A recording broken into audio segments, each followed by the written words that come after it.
Bonjour, bonsoir, bienvenue sur le plateau de Femmes, le magazine qui donne la parole aux femmes sur tous les sujets qui nous intéressent. Aujourd'hui, on va parler de musique, on va parler d'histoire, on va parler de géographie, on va parler d'école, d'enseignement, on va parler de la Caraïbe, on va parler de musique et de SACEM, et puis aussi peut-être du métier d'avocate. Restez avec nous, vous êtes sur Zitata. Femmes.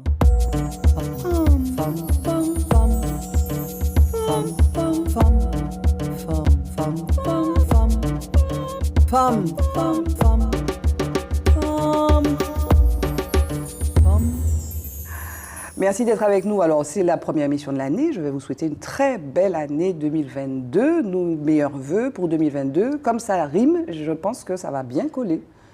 En tout cas, aujourd'hui, je reçois Emmanuelle Bruch à ma gauche et Elsa Juston à ma droite. Comment ça va? Bien, merci. Et toi? Super. Et vous, ça a bien commencé l'année? Très bien, très bien. Et je vous souhaite également une très bonne année qui a l'air de commencer avec une espèce de pêche entraînante. Voilà, en tout cas, merci d'être avec nous. On est ensemble pendant 1 heure environ. Donc, le principe de Femmes, pour ceux qui ne connaissent pas, qui n'ont pas la télé, c'est pendant 1 heure, on apprend à découvrir nos invités. On parle d'elles, puisqu'on ne reçoit que des femmes. On parle de leurs activités et de ce qui les motive.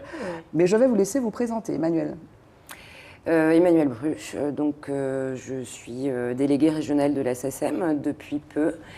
J'étais avant avocate et voilà. C'est vite fait. Ok. Elsa? Elsa Juston, je suis professeure agrégée d'histoire géo, j'enseigne au lycée de Bellevue et je suis aussi présidente de l'association Oliron-la Caraïbe. Voilà, une association dont on entend de plus en plus parler. Est-ce que tu en as entendu parler, Emmanuelle? J'avoue que pas encore. Voilà, donc on va la découvrir ensemble. Ouais. Et puis bon, on va parler aussi de la SACEM. C'est vrai qu'on ne sait pas comment ça marche, on ne sait pas bien comment ça marche. On sait que ça représente donc les auteurs-compositeurs, c'est ça? Oui, ça. Oui, oui c'est cela, c'est ça. Oui, oui, oui. Voilà, et puis on va quand même un petit peu parler du métier d'avocate. Oui. Tu es toujours avocate ou pas? Alors non, parce qu'on ne peut pas cumuler le statut d'avocat avec un statut de salarié. Donc j'ai dû me faire remettre. D'accord. Donc rendre ma robe. Ok, mais que tu pourrais récupérer. Que je peux récupérer à tout moment, bien sûr. Ok. On va revenir sur vos parcours et là on s'arrête sur une rubrique qui est toujours rituelle. Donc au début de cette émission, c'est la rubrique Focus.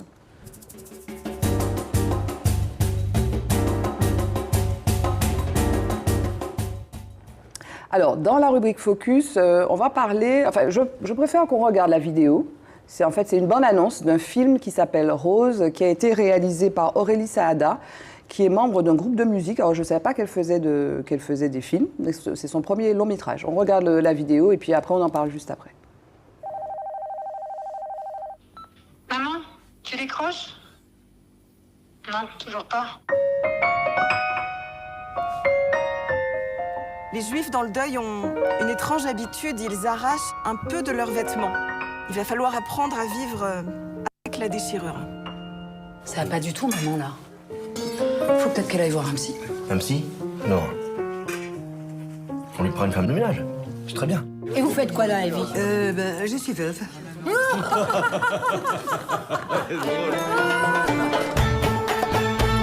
Alors, qu'est-ce qui vous ferait plaisir? Je sais pas.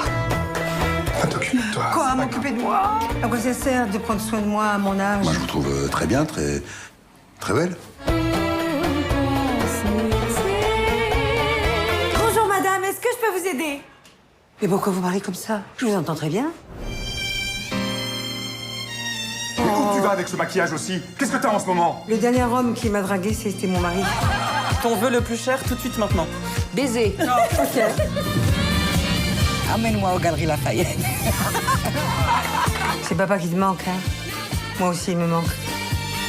Et je suis toujours là. Il y a des choses à vivre encore. Et toi, Rose, ce serait quoi ton plus grand vœu, là, maintenant, tout de suite? Que cette soirée ne finisse jamais. Voilà, un film qui a l'air quand même très réjouissant. Alors, sur un thème qui est la sexualité des seniors. C'est vrai que c'est un thème dont on parle peu. Hein. Elsa, qu'est-ce que ça t'inspire? Oui, je pense que c'est un thème dont on parle peu, mais dont on parle peu surtout qu'il s'agit de la sexualité d'une femme. Et je pense que c'est là où c'est intéressant et je pense que ce film doit peut-être nous amener à y réfléchir, autrement en tout cas. Qu'est-ce que ça t'inspire? C'est intéressant parce que c'est vrai qu'on n'en parle pas parce que même parfois on ne s'imagine pas que ça existe en réalité. À quel âge on s'imagine C'est ça. qu'il n'y a plus de sexualité, notamment pour une femme? Parce qu'un homme, par exemple, un homme peut faire des enfants très tard. C'est ça. On connaît des hommes qui à 62 ans, 63 ans, 65 ans, voire plus, ont des enfants. Ouais. Mais une femme, effectivement, il y a la ménopause, donc effectivement, on a l'impression qu'avec ça, peut-être, s'arrête la sexualité. Alors que non, en fait, ce film-là, que je n'ai pas vu, hein, mais j'ai trouvé que la bande-annonce était très intéressante et amenait sur un sujet, effectivement, un peu tabou, non? Alors, à quel âge on s'imagine que la sexualité d'une femme s'arrête? Moi, j'avais été surprise de voir les déclarations de je ne sais plus qui, son nom m'échappe, qui avait fait des déclarations comme quoi à partir de 50 ans, une femme, il ne pouvait plus s'imaginer la toucher, parce que ça c'est un point de vue d'homme. Mais je sais pas, moi dans ma tête, je m'imaginais qu'à partir de 60 ans, mais c'est complètement faux d'ailleurs. Mais c'est vrai que, je sais pas, qu'est-ce que tu en penses? Qu'est-ce que tu en penses, Elsa? Ben, je me suis jamais posé la question. Tu t'es jamais projetée dans ça? Non, mais par contre, ce que je vois, c'est que dans le cas de la femme, la sexualité, elle est beaucoup associée à la possibilité d'avoir des enfants. Que ça, oui. Je suis pas sûre que ce soit une bonne chose. Et justement, le problème vient de là. Est-ce que le corps de la femme n'est désirable que durant cette période où elle peut enfanter? Ceci dit, quand elle est enceinte, elle est plus ou moins, Exactement. Elle est plus ou moins désirée d'ailleurs quand elle est enceinte. Parce que tu as des hommes qui, quand leur femme tombe enceinte, disent surtout je te touche pas, ça va faire mal au bébé. Bon, ça, on entend ça aussi. Oui, c'est vrai. Mais je pense quand même que les hommes, enfin en tout cas dans l'imaginaire collectif, vieillissent mieux que les femmes. Et la question de la sexualité... Dans l'imaginaire, oui. Dans l'imaginaire. Mais est-ce que la femme, vous en tant que jeune femme, vous vous projetez dans cet après, bon, effectivement, la ménopause, éventuellement le désir, parce qu'on parle du désir aussi, le désir qui peut être aussi mal vu, non seulement chez une femme, et à partir d'un certain âge, avec effectivement la fonction de génitrice qui est assignée à la femme, a fortiori quand elle a 60 ans, 65 ans, 75 ans, voilà. Après, personnellement, je ne me projette pas plus que ça. Je pense aussi que c'est le contexte sanitaire qui fait que voilà, on avance pas à pas.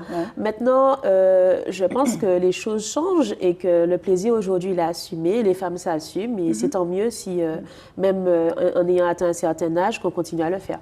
Juste sur la question de la sexualité, est-ce que vous trouvez qu'on parle beaucoup de sexualité, pas assez, ou pas, voilà, beaucoup, ou juste ce qu'il faut? Tout dépend. Je pense qu'on en parle beaucoup, maintenant sous une forme qui n'est pas toujours la plus adaptée. Laquelle, par exemple? Moi, je trouve qu'il y a beaucoup d'images qui sont liées à la pornographie, une pratique de la sexualité qui est beaucoup notamment liée... chez les jeunes, d'ailleurs. On ça. parle peu de ça, il va falloir qu'on en parle, parce que la pornographie chez les jeunes a des effets, d'ailleurs, et est assez courante. Oui, très courante, et puis... je pense que c'est un effet sur la manière de découvrir son corps, enfin leur manière de se découvrir, de mener une sexualité, et c'est pas toujours bénéfique. Qu'est-ce que tu voulais dire, Emmanuel? Tu as dit trop, et quand j'ai dit qu'il y avait des effets... Non, j'ai dit que, d'ailleurs, j'ai pu m'en apercevoir quand j'étais avocate. On avait des dossiers assez inquiétants sur la façon dont des jeunes, même des enfants, pouvaient, parce qu'ils s'étaient égarés à un moment sur le net et avoir eu accès à des images pornographiques, reproduire des gestes entre eux avec parfois de la violence, avec...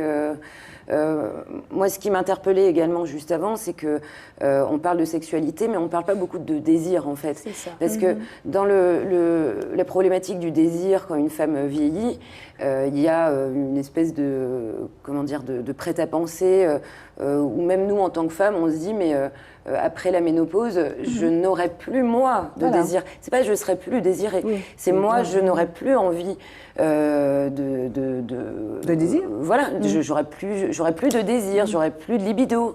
Et je pense que c'est faux, en fait. Mais c'est des choses dont on commence à être conscient, en fait. Et après, c'est vrai qu'on ne se posait pas forcément la question. Mais la sexualité, pour moi, elle est un peu partout. Et je suis assez d'accord que pas forcément encadrée pour faire passer des messages, notamment sur le désir de la femme, quand on en vient par exemple au consentement ou quoi. Dans les films porno, ils vont mimer parfois des résistances du côté de la femme, mais qui seraient empreintes de désir, et que en fait, un enfant ou quelqu'un qui ne connaît pas va penser... Voilà, le nom, enfin voilà. Voilà, que ce nom, c'est pas un bon nom. Voilà. En fait, elle dit qu'elle veut que je fasse mal, mais que je fasse du bien. Et en fait, c'est vrai que les femmes, commence à prendre la parole, et plus la femme prendra la parole, et plus l'homme aussi sera conscient aussi de ce qu'on ressent. Mais je pense que le désir n'est pas souvent abordé du côté de la femme. Comment elle désire, et à partir de quel âge et jusqu'à quel âge. C'est ce que soulevait ou soulignait Elsa tout à l'heure. On pourrait y revenir d'ailleurs, juste en passant, Aurélie Saada en fait fait partie du groupe Brigitte. Et le groupe Brigitte, je ne sais pas si vous connaissez le groupe Brigitte. Oui, tu connais Elsa? Oui, je connais. Ils se sont fait, enfin, ce sont deux femmes avec Sylvie Waro. Alors, Aurélie Saada, c'est, disons, la fille sexy. Et Sylvie Waro est plus calme, mais c'est un duo vraiment très, très joli, en fait, qui fait des choses très jolies et qui a percé dans les années, me semble, 2009, 2010, et notamment avec My Benz. Oui, tout à fait. La reprise. Et je dis ça à Emmanuel, parce qu'Emmanuel était agent de Lord Co, non? Oui. Et tu as travaillé avec Lord Co. Oui. Et enfin, j'étais surtout sa compagne en réalité. Oui, et puis, voilà. je me suis retrouvée effectivement à prendre une part active dans sa profession. Mais c'est là qu'on s'est connus d'ailleurs. Absolument. Et alors, et My Benz, non, c'était un petit clin d'œil, mais My Benz, c'était effectivement une espèce de tube, par parenthèse, qui mettait d'ailleurs les femmes. Absolument. Hyper macho. Hyper macho, en avant, de façon extrêmement sexualisée. Oui. Non, je n'ai pas un commentaire. Non, voilà. Voilà, on va s'arrêter là. Absolument. Donc, c'était le petit clin d'œil donc, à My Benz et à Brigitte. Avant de conclure donc, ce focus, je voudrais vous parler. Donc, c'est un article que sur lequel je suis tombée en fait, en allant sur Internet, donc de La Repubblica, donc, qui fait état d'une espèce d'épidémie, qu'on ne va pas appeler ça comme ça, de mode, en Corée du Sud. Où les hommes, et notamment de jeunes hommes, organisent des manifestations extrêmement violentes et où donc ils scandent des slogans anti-féministes, donc à bas les femmes qui détestent les hommes, et donc ils parlent même pour eux le féminisme c'est une maladie. Voilà, donc c'est quelque chose qui a l'air de se répandre. Donc c'est le journal italien, donc La Repubblica, qui nous en parle.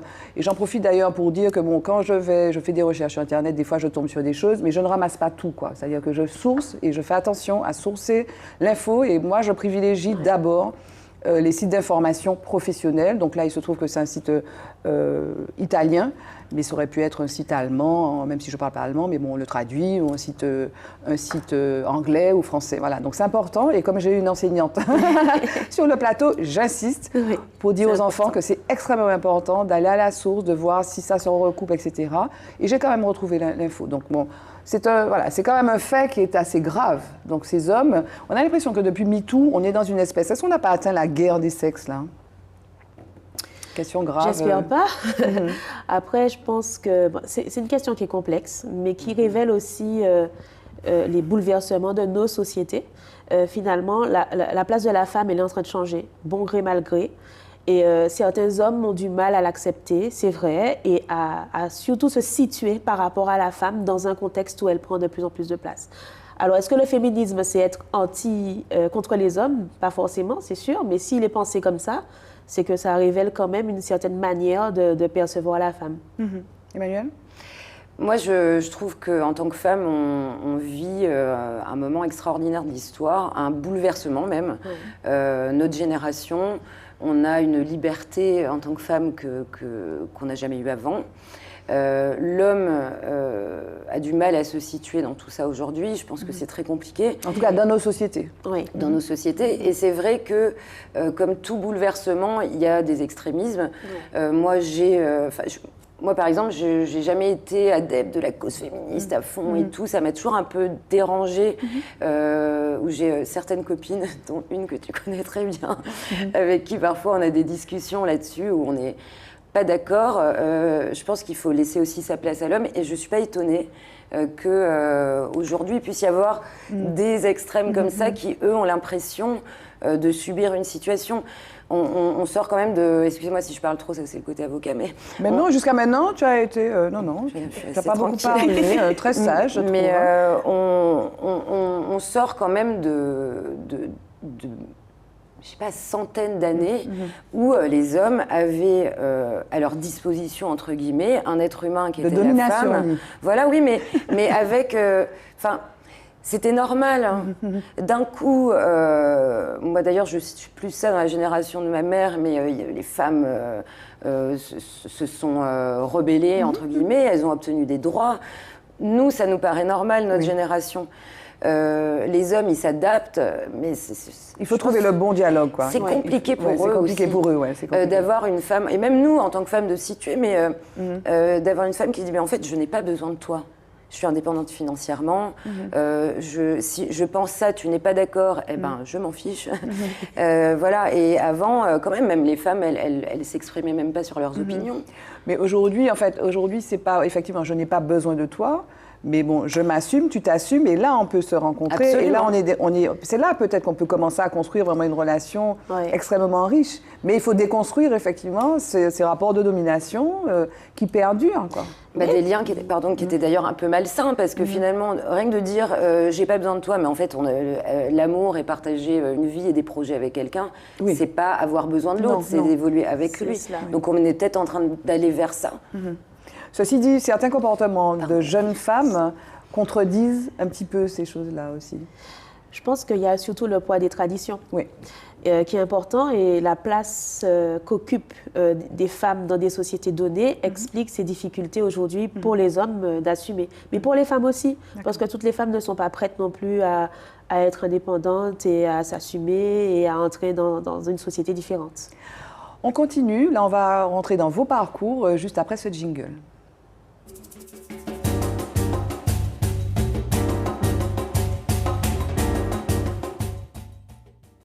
Voilà, donc là on rentre, après ce jingle, on rentre maintenant dans votre parcours. Alors, Emmanuelle Bruch, tu étais avocate, tu nous l'as dit, et maintenant tu es déléguée générale, régionale de la SACEM. Martinique-Guyane. Martinique-Guyane, donc interrégionale. Comment tu passais de l'un à l'autre, en fait, de ce métier à celui-ci? Alors en fait, comme indiqué avant d'être avocate, donc j'ai été aux côtés d'un artiste avec qui du coup j'ai travaillé, avec qui j'ai créé une société d'édition musicale, et donc j'ai travaillé pendant un certain nombre de temps dans la musique et dans le droit d'auteur avant d'être avocate, et dans le même temps que je faisais mes études en fait. Et après, j'ai adapté tous les stages que j'ai pu faire dans le cadre de l'école d'avocat pour que ça colle un peu à ce que je faisais. Donc, j'ai fait une partie au ministère de la Culture sur, à l'époque, le suivi de la charte sur la musique, où j'ai rencontré pas mal de gens, dont un à l'époque qui était stagiaire, qui juste après était devenu le patron de Dailymotion. Maintenant, il a encore évolué, mais des gens qui sont intervenus de façon assez déterminante dans les évolutions qu'il y a eu dans le secteur de la musique au moment du bouleversement de la révolution digitale, entre guillemets. Et après, donc, voilà, j'ai travaillé à ses côtés, donc avoir parfois un peu la casquette d'agent, parfois un peu, et surtout la casquette de travailler dans la prod aussi, et dans les éditions. Et puis, après, quand on s'est séparés, j'avais mon diplôme d'avocat. Et ah oui, j'ai oublié de dire que j'avais fait aussi un stage à Los Angeles dans une maison de disques, une petite maison de disques indépendante de hip-hop qui était à Hollywood. Tu étais très hip-hop. Bah oui. Voilà, musique urbaine. Musique urbaine. Et j'ai pu là-bas maîtriser les contrats en anglais, voir comment ça se passe au niveau des droits d'auteur, parce que c'est pas du tout la même façon de fonctionner. Donc bon, j'avais déjà tout ce background, et après, quand je me suis donc séparée de mon compagnon, je suis devenue avocate. J'avais déjà ce diplôme, et là, j'ai exercé. Et tu étais d'ailleurs spécialiste de la propriété intellectuelle. En fait, ça faisait des années que je travaillais là-dedans, donc j'avais une vraie expérience de terrain en dehors des connaissances théoriques. Et j'ai commencé ici en Martinique. C'est-à-dire, j'ai quitté Paris, je me suis à mon compte ici. Dans le droit d'auteur, mais malheureusement, et peut-être qu'on en parlera, et je souhaite maintenant, avec les nouvelles fonctions que je prends, contribuer à ce que la musique devienne un véritable modèle économique sur nos îles. Mais c'est vrai qu'il y a un problème là-dessus. Je n'aurais jamais pu faire fonctionner mon cabinet que sur de la propriété intellectuelle. Et donc, je me suis mis à faire des commissions d'office à l'époque, au début. Et puis après, j'ai fait, je me suis prise de passion pour la défense pénale, donc j'en ai fait énormément. C'était plutôt sur la fin d'ailleurs mon cœur d'activité. Et en fait, à ma grande surprise, la SACEM m'a proposé ce poste suite au départ de Christian. Christian que je connais aussi et avec qui j'avais déjà eu l'occasion de travailler. Christian Boutan, et qui intervient d'ailleurs sur nos antennes. Voilà, mais que je salue. Et qui est resté à la tête de la SACEM pendant 35 ans. Ouais, presque 40 ans. Oui. Voilà, qui a fait beaucoup de belles choses pour la SACEM, pour les auteurs-compositeurs. Et avec qui j'avais déjà eu l'occasion de travailler en tant qu'avocate, du coup, parce qu'il quand il y avait des problématiques, il pouvait m'en parler de temps en temps. Et puis, on avait aussi commencé à réfléchir, moi, en tant qu'avocate. À l'époque, il y avait le bureau export et tout, avec la Caraïbe. Il y a des projets comme ça qui, je l'espère... On va parler des projets. C'est vrai que les enjeux aujourd'hui, c'est quoi, d'après toi, Elsa? Les enjeux pour la musique martiniquaise, ce serait quoi? Professionnaliser, j'ai envie de dire. Absolument. Déjà, parce que c'est un milieu dans lequel beaucoup de personnes travaillent sans vraiment être déclarées ou organisées. S'assurer aussi de mieux respecter la propriété intellectuelle également, parce que là, c'est pas propre à la Martinique. Vous êtes conseillante là, tu fais partie de ton conseil d'administration. Respecter la propriété intellectuelle. Et puis peut-être un enjeu lié à la rentabilité, à la fréquence. Qui est un véritable modèle économique. Exact. On a l'impression, juste par parenthèse, mais c'est bien qu'on y ait l'échange. On dit, la Martinique a Cassav. Cassav, d'ailleurs, a été récompensé récemment. Prix spécial SACEM. 40 ans, des milliers de concerts, le tour du monde, etc. Une musique qui est un ambassadeur pour nos îles. Et puis, à part quelques groupes comme ça, qui tirent leur épingle du jeu, on a l'impression que c'est compliqué d'en faire, effectivement. Qui est un modèle économique, avec notamment les problèmes liés peut-être au streaming. Est-ce que des artistes gagnent leur vie avec le digital? Donc, effectivement, c'est un des enjeux, non? Je pense, alors pour la Caraïbe, il y a des enjeux qui sont à mon avis plus larges, mais pour ici, la professionnalisation, c'est une certitude, est un problème parce que si on ne respecte pas la chaîne de droit, si on ne s'organise pas, déjà même en tant qu'artiste, avoir une structure ou quelque chose qui va facturer, avoir des contenus qui sont protégés et qui vont du coup après être identifiés, et quand on va répartir, l'argent viendra pour rémunérer cette œuvre-là. Donc il y a toute cette chaîne de droit qu'il faut que les gens arrivent à respecter. Chez nous, je pense qu'il y a aussi une question de génération. Parce que le renouvellement de génération ne s'est pas fait. C'est pas qu'il n'y a pas des artistes ou des jeunes artistes, il y en a. Non, il y en a. Mais ils sont dans l'underground depuis longtemps et leur moyen de se faire connaître, c'est YouTube. Et c'est un moyen qui ne permet pas forcément de respecter leurs droits. De les rétribuer Exactement. de façon pérenne. Donc c'est pour ça qu'on a un peu l'impression qu'après Cassav et quelques grands artistes martiniquais, mais qui aujourd'hui sont assez, en tout cas ne sont pas tout jeunes, on a l'impression qu'il n'y en a pas d'autres. Alors qu'il y en a beaucoup dans un monde qui n'est pas forcément traditionnel et qui est plus lié à une jeunesse qui fait un peu les choses comme elle a envie, en fait, dans le milieu de la musique. C'est ça. Donc, il y aurait d'autres axes prioritaires là, auxquels n'aurait pas pensé Emmanuel, ça? Là, tout de suite, j'en vois pas d'autres. Voilà, donc on fait le lien. Donc, ça fait partie donc, de tes priorités, professionnalisation. Il y en aurait d'autres? La professionnalisation, pour moi, ça passe beaucoup par la formation, mais il y a une autre problématique, à mon sens, qui est un peu l'enclavement aussi par rapport à, on n'aime pas employer ce terme, mais je vais dire à Paris. Ou même au monde. Oui, distribution, en termes de distribution, en termes de concerts, en termes de... C'est ça, mais même au monde, c'est vrai. Mais ce qu'il y a, c'est que, par exemple, même pour signer un contrat avec une maison de disques, etc., on va aller à Paris. On ne va pas d'ailleurs aller forcément à New York, alors qu'il y a un vrai marché pour le répertoire créole aux États-Unis, qui est d'ailleurs bien plus important que la France en termes de volume.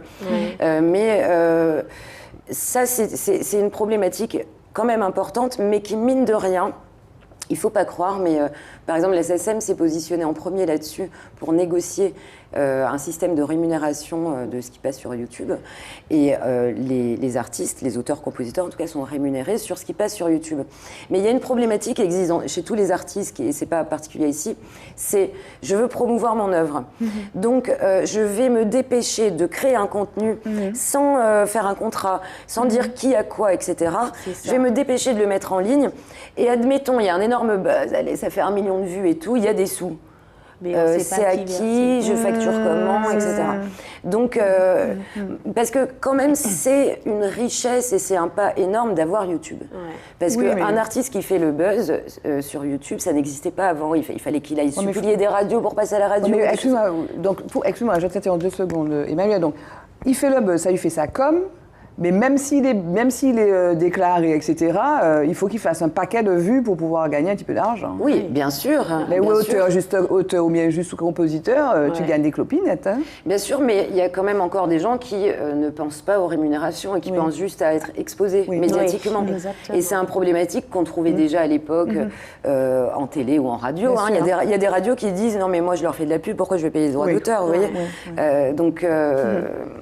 Ok, on va continuer tout à l'heure et on va parler notamment de l'exportation de nos musiques. Effectivement, on donne la parole à Elsa, qui est donc, je l'ai dit, professeure en lycée ou en collège?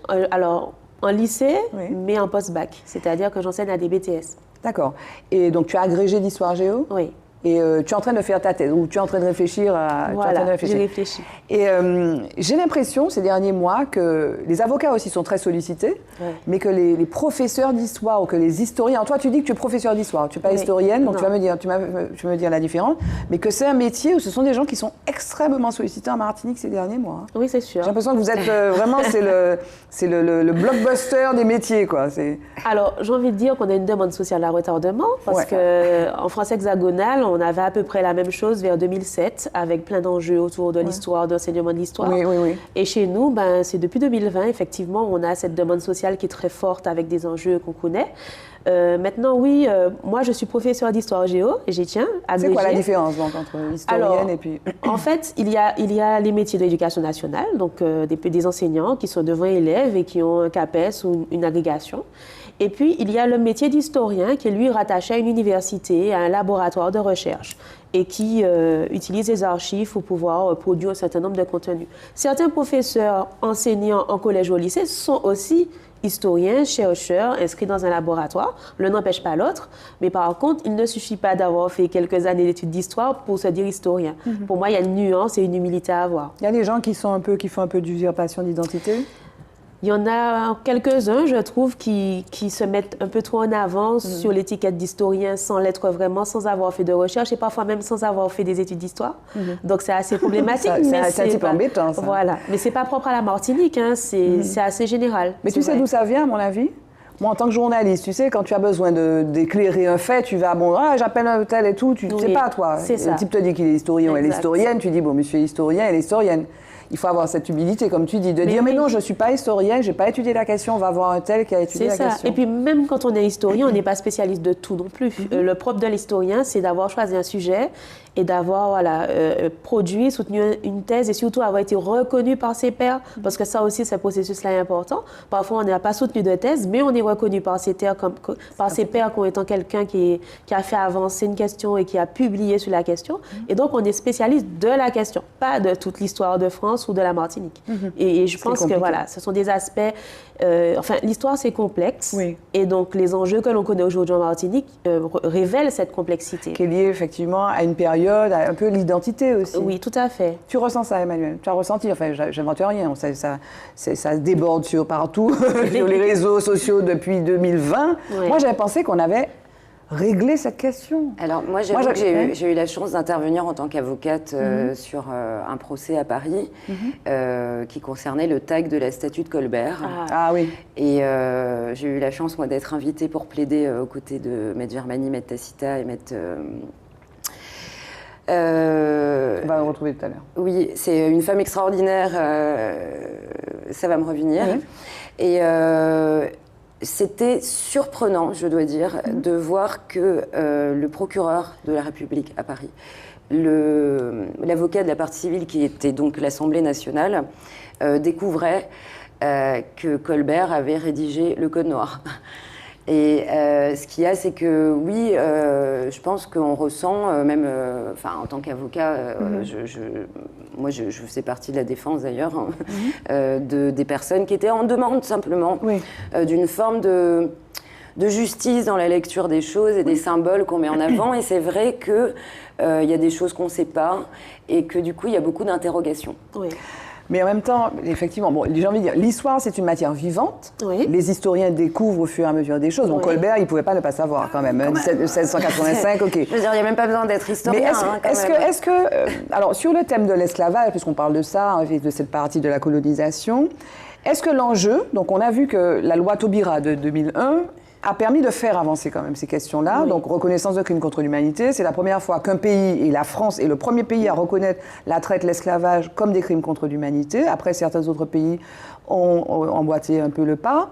Avec, je crois que c'était dans l'article 2, donc une mention spéciale sur l'éducation. Donc, l'éducation, donc c'est rentré dans les programmes scolaires, en 4e notamment. Oui, Tu vas nous dire, Elsa.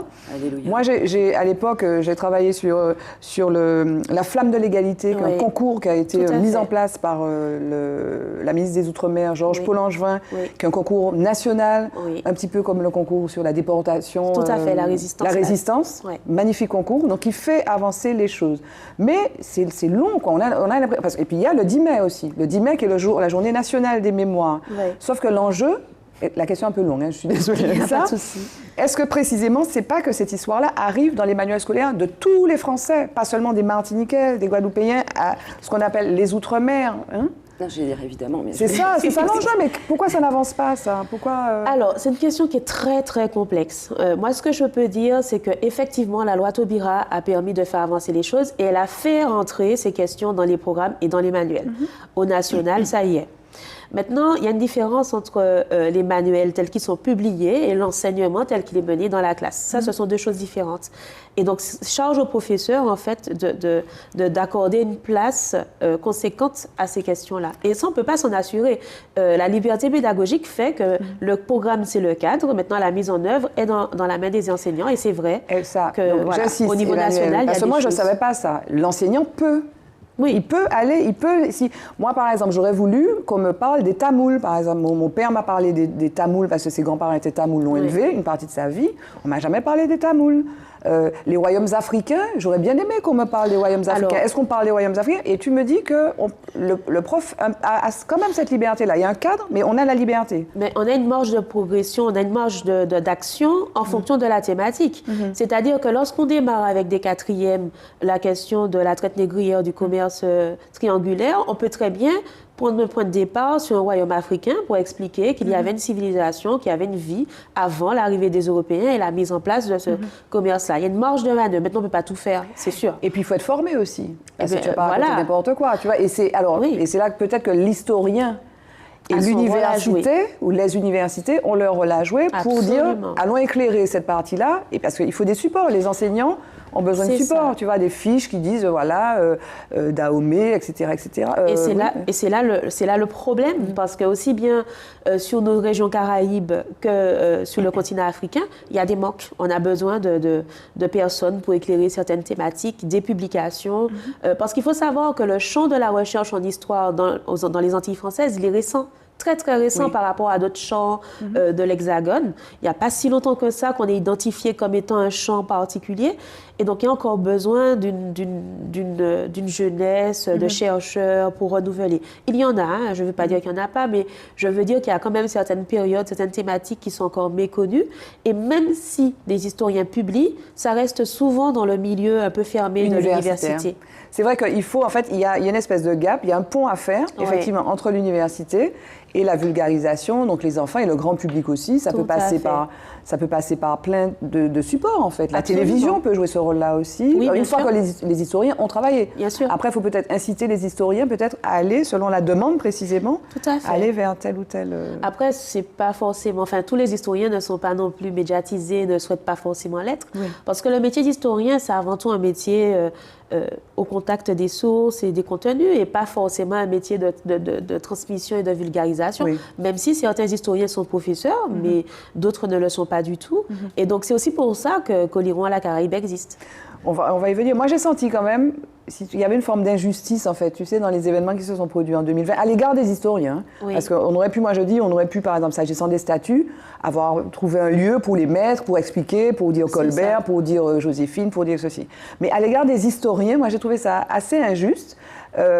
Comme si on leur faisait une espèce de procès. Je ne sais pas comment tu as vécu ça. Oui, alors pour ma part, j'étais très surprise, déjà le 22 mai, mais ensuite, pour moi, il y a un certain nombre les destructions de statues ne sont pas toutes à mettre sur le même pied d'égalité. Oui. Il y a une différence entre Colbert et Victor Schœlcher. C'est clair. Donc déjà, il y a des enjeux qui sont propres à chez nous et le relier ces destructions-là au mouvement de destruction qui a suivi par la suite, c'est pas juste parce que c'est pas le même enjeu et ce sont pas les mêmes mouvements.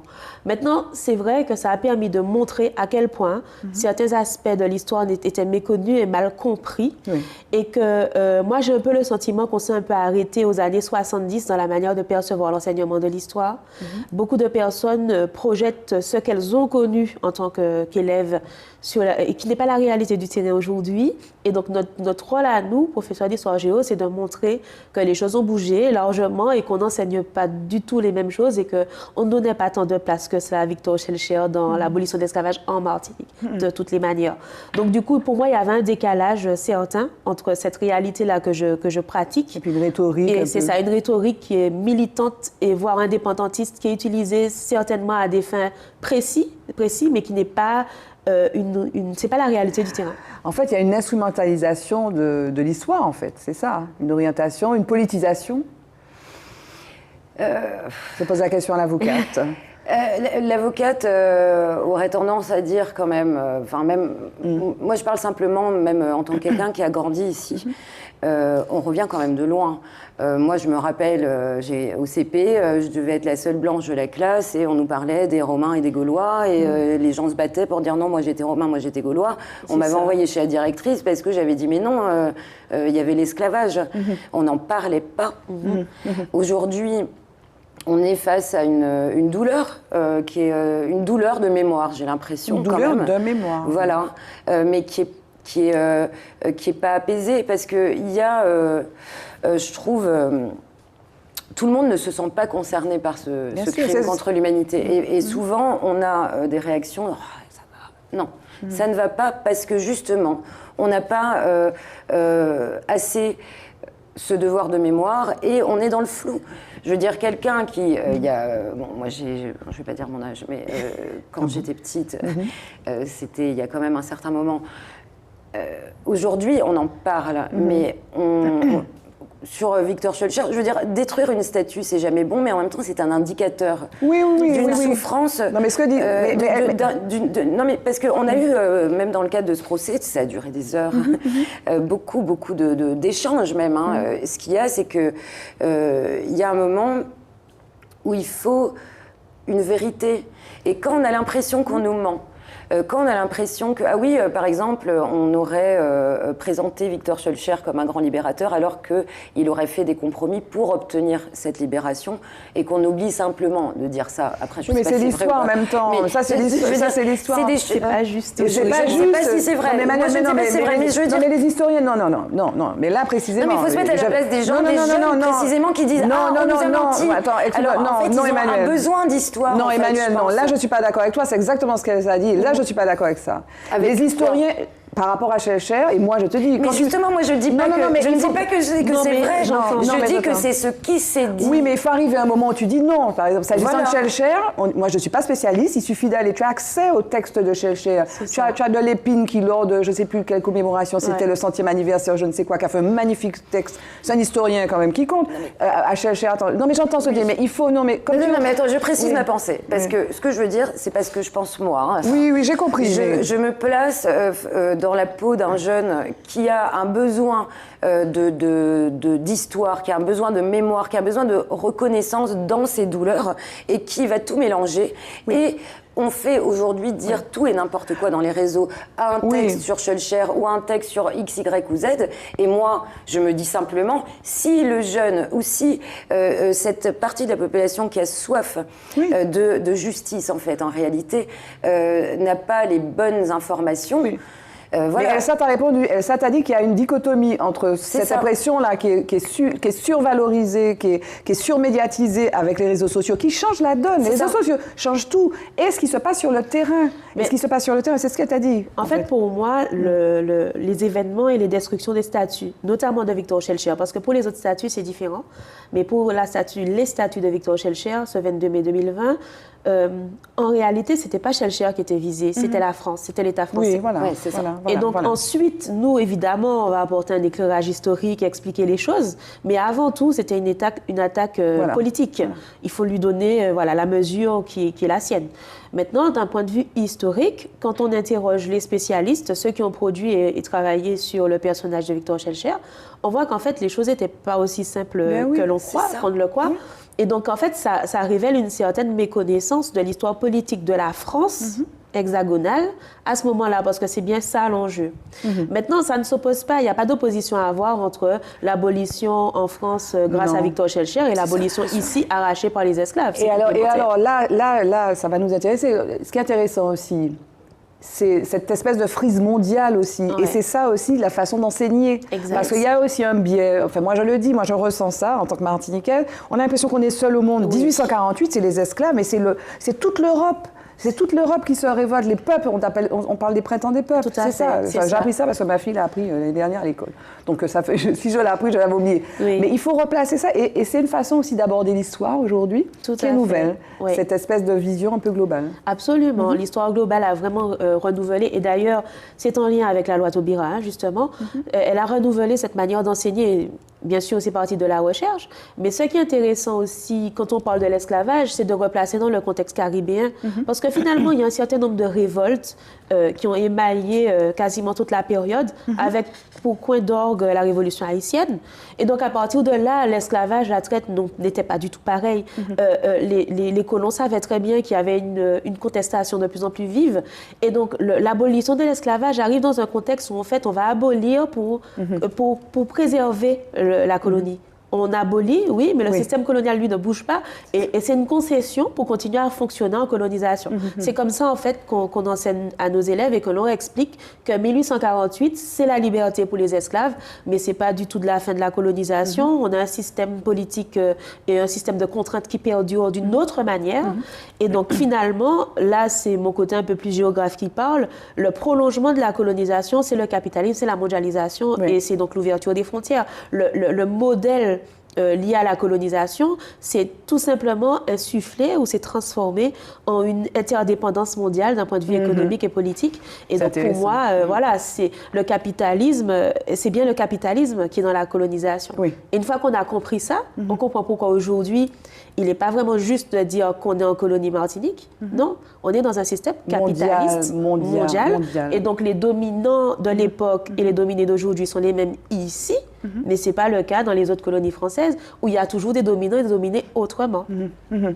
Alors, au niveau de la Caraïbe, on va en parler, mais je veux donner la parole à Emmanuel sur la SACEM. Donc, on a parlé un petit peu de tes axes prioritaires, de quelques-uns des axes. Comment tu envisages ta mission, là? Donc, les enjeux, on imagine qu'avec le confinement, le Covid, c'est difficile pour les artistes. Toi qui parlais de marché, en fait, de modèle économique. Alors, c'est difficile pour tout le monde, parce que pour bien comprendre déjà ce qu'est la SACEM, donc la SACEM est une coopérative d'auteurs-compositeurs et éditeurs de musique, et en fait, elle va collecter les droits d'auteur en lieu et place des auteurs-compositeurs et leur répartir. Ce qu'il y a, c'est que, évidemment, les collectes sont affectées et donc les répartitions aussi. Non seulement parce qu'il y a de moins en moins de concerts et qu'en plus, plus ça va être compliqué, en tout cas sur les semaines et mois à venir. Mais aussi parce que les diffuseurs ont souffert de la crise. Alors quand je dis diffuseurs, ça va être les radios, les télévisions. Voilà, mais pas que, parce que mine de rien, bon, les radios, télé, ça va encore, mais le bar du coin, le restaurant qui était en couvre-feu, qui a eu des périodes de fermeture, qui a eu il y a en fait beaucoup d'acteurs, parce que mine de rien, quand même énormément de diffuseurs de musique qui ont souffert de ça. Et puis bon, le plus gros problème, c'est les concerts. Donc là... dans les mois à venir, c'est d'essayer de préserver ce qui existe et puis d'aller un peu plus loin sur... il y a le live stream, donc d'encourager en fait des nouvelles façons d'exploiter, de diffuser la musique, comme le live stream par exemple. Mais il y a aussi... on a aidé dans le cadre d'un dispositif qui s'appelle Tous en live, les diffuseurs qui ne sont pas habituellement des diffuseurs de musique, c'est-à-dire... Alors quand je dis les diffuseurs, il faut que je reprécise, mais ce serait un restaurant, par exemple, qui ne fait pas habituellement venir un groupe, mais les encourager en les aidant financièrement, les soutenant à faire vivre de la musique dans leur lieu d'activité. Donc voilà, on est plus sur des problématiques comme ça dans les temps à venir, qui affectent complètement d'autres problématiques hors Covid, qui seraient de s'ouvrir à la Caraïbe. Oui. Ça a l'air d'être d'une de tes priorités. Absolument, oui, parce que en fait, on est quand même dans un archipel qui a une richesse culturelle, musicale extraordinaire, avec beaucoup de collaborations et avec des droits qui ont besoin d'être préservés et je pense des coopérations, voilà. Mais des coopérations artistiques pour la création ou des coopérations pour la diffusion, en termes de marché Alors, sur la SACEM, pour se cantonner à la SACEM, ce serait que voilà, plus les auteurs-compositeurs caribéens sont protégés. Donc nous, on est un peu... en Martinique, mais pour moi, il y a tellement de collaborations, tellement d'auteurs-compositeurs, par exemple, je sais pas moi, en Jamaïque ou sur une île proche, qui pourraient avoir des titres qui sont diffusés, mais comme ils sont pas membres ou qu'ils n'ont pas protégé leurs œuvres, donc il y a toutes ces problématiques-là qui sont du droit pur et dur. Et après, dans le cadre de l'action culturelle, nous, la SACEM, on soutient. Bon, après, on n'a pas encore de programme de ce type en cours, mais moi, je rêve de soutenir un festival caribéen ou quelque chose comme ça. Faisons ça, un festival. Oui. Caribéen, Martinique, quand il n'y aura plus le Covid. Ou bien il faut imaginer figitalisation. Il faut qu'on arrive à se projeter dans ça, hein, mesdames. On ne sait pas quand on va finir. Hein. Moi, je dois vous dire qu'il se passe quand même des choses en ce moment. C'est le métaverse là, de Zuckerberg. Là, ça fait peur à tout le monde. Moi, ça me fait peur. Je dois vous dire que, par exemple, pour la musique et pour les gens, c'est en fait... c'est une opportunité. C'est... En tout cas, un lieu virtuel où il y aura des exploitations musicales et tout ça, est déjà en train d'être étudié en termes de droits, ça me fait peur, ça. C'est très effrayant, mais malheureusement, on est en train de voir l'histoire se faire et la virtualisation se développer. Sauf que ça se fait sous l'égide de gens, de privés, en fait, de grosses compagnies, de grosses sociétés qui sont des mastodontes, qui ont plus de moyens que des États et qui nous amènent dans une direction, là, déjà qu'on est un petit peu... On s'adapte, on est obligé, mais personnellement, c'est le métaverse. C'est le métaverse. Mais vous savez, au début, quand le digital est arrivé, on disait, mon Dieu, par exemple, pour en revenir aux préoccupations de la musique, hein, mon Dieu, la musique va mourir, le CD, comment on va faire sans les CD? Maintenant, aujourd'hui, personne n'achète de CD.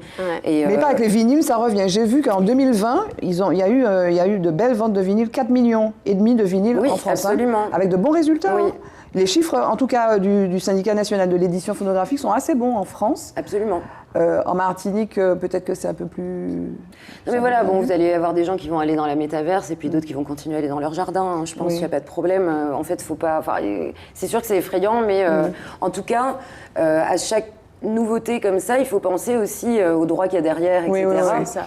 Et en tout cas, à la SACEM, nous, on est assez précurseurs là-dessus. D'ailleurs, j'en profite pour lui faire une petite dédicace, puisqu'on a maintenant à la SACEM une directrice générale qui s'appelle Cécile Rabébert et qui est également une ancienne avocate.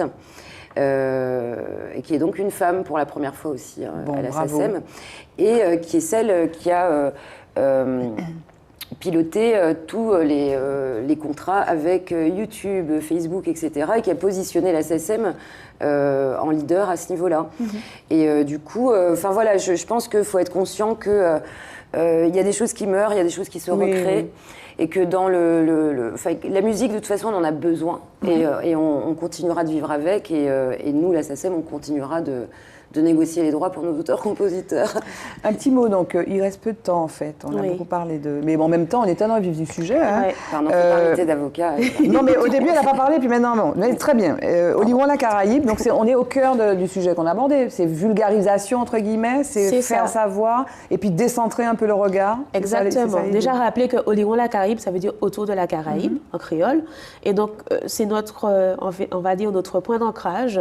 En histoire, par exemple, renouveler certaines approches historiques en s'adaptant et en partant de la Caraïbe. Quand on a parlé de l'esclavage tout à l'heure, quand on s'occupe des événements au départ de la Caraïbe, on a une autre histoire qui vient s'ajouter à une histoire plus européocentrée.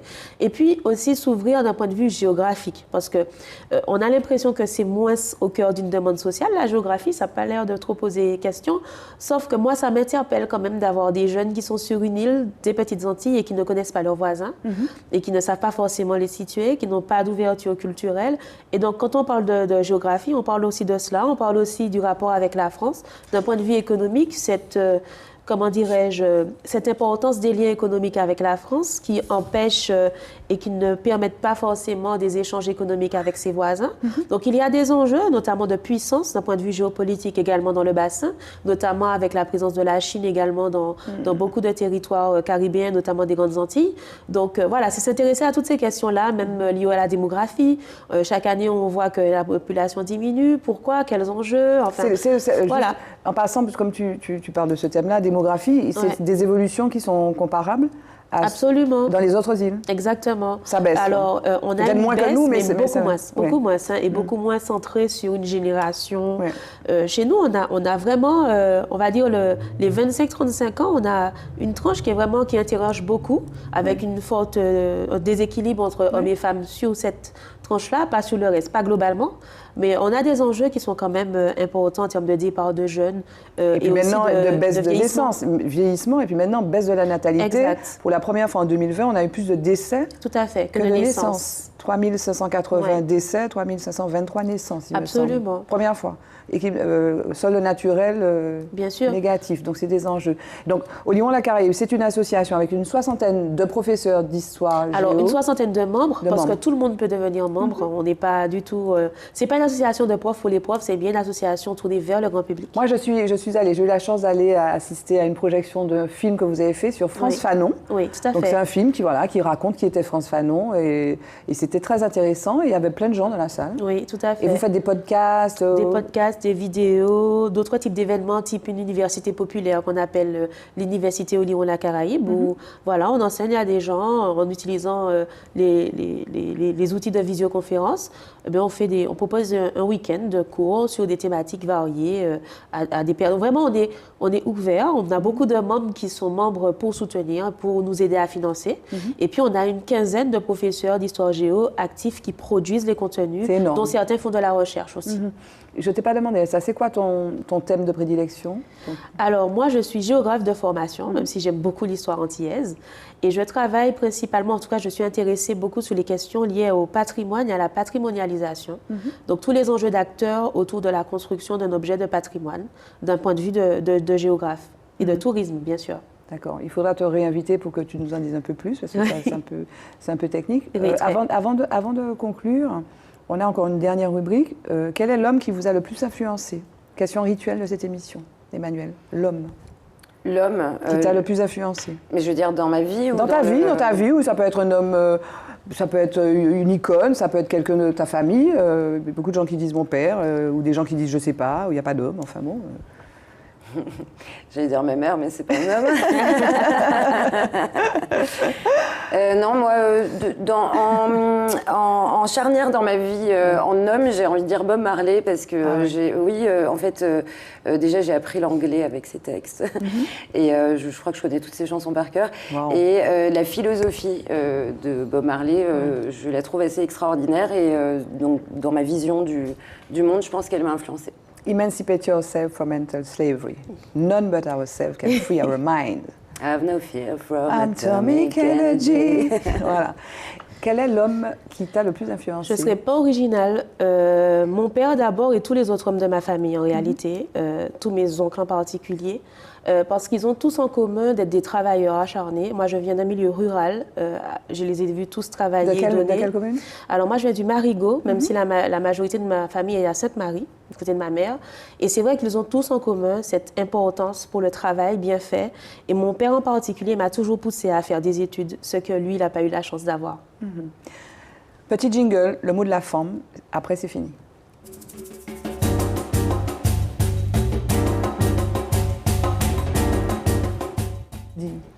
Le mot de la fin. Bon, Emmanuel me chuchote. Qu'est-ce que tu voulais dire?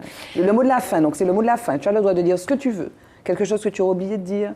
Oui, j'ai oublié de faire un hommage à mon père, qui est un homme extraordinaire et qui m'a beaucoup guidée dans ma vie, notamment par son humanité.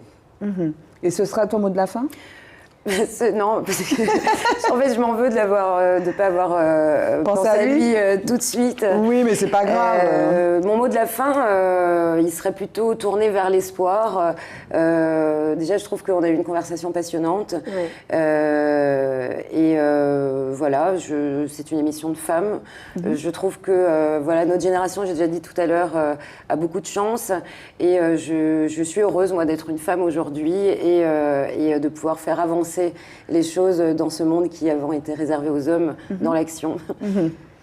Ton mot de la forme, ton mot de la fin, Elsa? Mon mot de la fin, déjà, fait un petit coucou appuyé à toutes ces femmes d'Oliron la Caraïbe qui produisent avec moi et qui sont avec nous. On a des hommes aussi, hein, parce que nous, on croit... C'est pas une émission, on est contre les hommes. C'est une émission, on fait parler les femmes. On aime les hommes. Hein. C'est cela. On vous aime, messieurs, on vous aime beaucoup. Hein. Tout à fait, c'est important de le signaler. On est vraiment... Quoi? Pas leur parler comme ça. Pourquoi? Il faut dire, mais on vous aime, on vous aime beaucoup. On vous aime. Non, mais bon, voilà, je culpabilise un petit peu. Non, mais c'est important. C'est important de le signaler, j'allais le dire. C'est que pour moi, le féminisme, c'est important avec les hommes. Bien sûr. Voilà, c'est une vision. Toutes les féministes ne partagent pas cet avis, mais moi, je suis d'avis que c'est important d'inclure l'homme et de lui donner une place. Et j'ai envie de dire à ces messieurs, n'ayez pas peur des femmes, on ne mange pas. Et c'est vrai qu'au niveau de l'histoire, ces jours-ci, on parle de plus en plus des femmes, d'ailleurs. Exactement, tout à fait. Donc, c'est une bonne chose de les mettre en avant, mais ce n'est pas une opposition. Voilà. Ok, en tout cas, merci d'avoir été les invités de FOM sur Zitata. Je vous souhaite encore une bonne année. Merci. Avec Oliron la Caraïbe, avec la SACEM pour nos artistes martiniquais, nos artistes femmes et nos artistes hommes. Toujours plus de musique et d'art. Oui. Cette émission est terminée. Je vous retrouve dans quelques temps avec d'autres femmes tout aussi inspirantes. À bientôt. Restez sur Zitata. FOM.